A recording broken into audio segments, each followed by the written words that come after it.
കാവാലത്തിന് അർത്ഥപൂർണമായ ശ്രദ്ധാഞ്ജലി. ശകുന്തളയുടെ പ്രണയവും വിരഹവും ഭാവസാന്ദ്രതയോടെ ഉൾക്കൊണ്ട് മഞ്ജു നിറഞ്ഞാടി.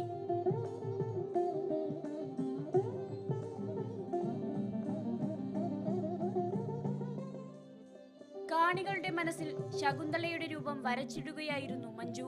ദുഷ്യന്തനായി എത്തിയ ഗിരീഷ് സോപാനവും സദസ്സിന്റെ മനം കവർന്നു.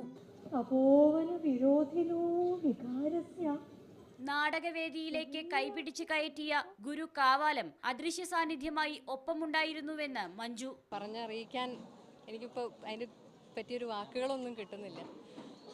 മനസ്സ് വേറൊരു തലത്തിലാണ് ഇപ്പോൾ നിൽക്കുന്നത്. സർ ആഗ്രഹിച്ച പോലെയൊക്കെ ചെയ്യാൻ സാധിച്ചു, അതിനുള്ളൊരു ശ്രമമെങ്കിലും നടത്തി എന്നുള്ളൊരു വിശ്വാസം എനിക്കുണ്ട്.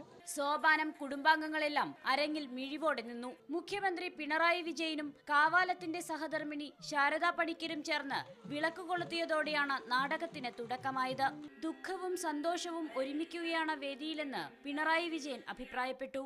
കാളിദാസന്റെ വിഖ്യാത കൃതിയായ ശാകുന്തളം ഇവിടെ മികവോടെ അരങ്ങേറുന്നു എന്നത് സന്തോഷം തന്നെ. കാവാലം നാരായണ പണിക്കർ ഈ ഘട്ടത്തിൽ നമ്മോടൊപ്പമില്ല എന്നത് ദുഃഖകരമായ ഒരു അനുഭവമാണ്. സംവിധായകരും അഭിനേതാക്കളും മന്ത്രിമാരും ഉൾപ്പെട്ട പ്രൗഢഗംഭീര സദസ്സിലാണ് അഭിജ്ഞാന ശാകുന്തളം അവതരിപ്പിച്ചത്. മീഡിയ 1 തിരുവനന്തപുരം.